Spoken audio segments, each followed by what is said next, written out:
here to speak for the countless animals dying across this planet because they have nowhere left to go. I am afraid to go out in the sun now because of the holes in our ozone. I am afraid to breathe the air because I don't know what chemicals are in it. I used to go fishing in Vancouver, my home, with my dad, until just a few years ago we found the fish full of cancers. And now we hear of animals and plants going extinct, every day vanishing forever.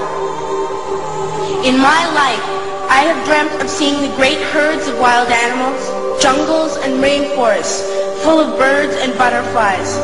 But now I wonder if they will even exist for my children to see. Did you have to worry of these things when you were my age? All this is happening before our eyes, and yet we act as if we have all the time we want and all the solutions. I'm only a child and I don't have all the solutions.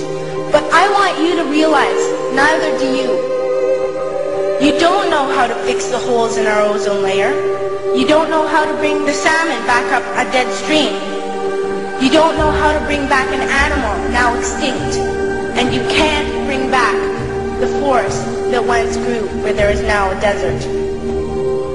If you don't know how to fix it, please stop breaking it. Here, you may be delegates of your government, business people, organizers, reporters, or politicians, but really, your mothers and fathers, sisters and brothers, aunts and uncles, and all of you are someone's child. I'm only a child, yet I know we are all part of a family, 5 billion strong, in fact 30 million species strong, and borders and governments will never change that. I'm only a child, yet I know we are all in this together and should act as one single world towards one single goal.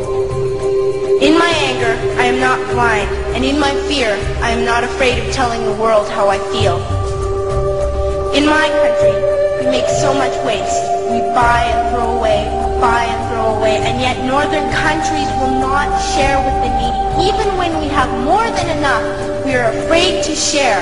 We are afraid to let go of some of our wealth. In Canada, we live the privileged life, with plenty of food, water, and shelter. We have watches, bicycles, computers, and television sets. The list could go on for 2 days. 2 days ago, here in Brazil, we were shocked when we spent time with some children living on the streets. This is what one child told us.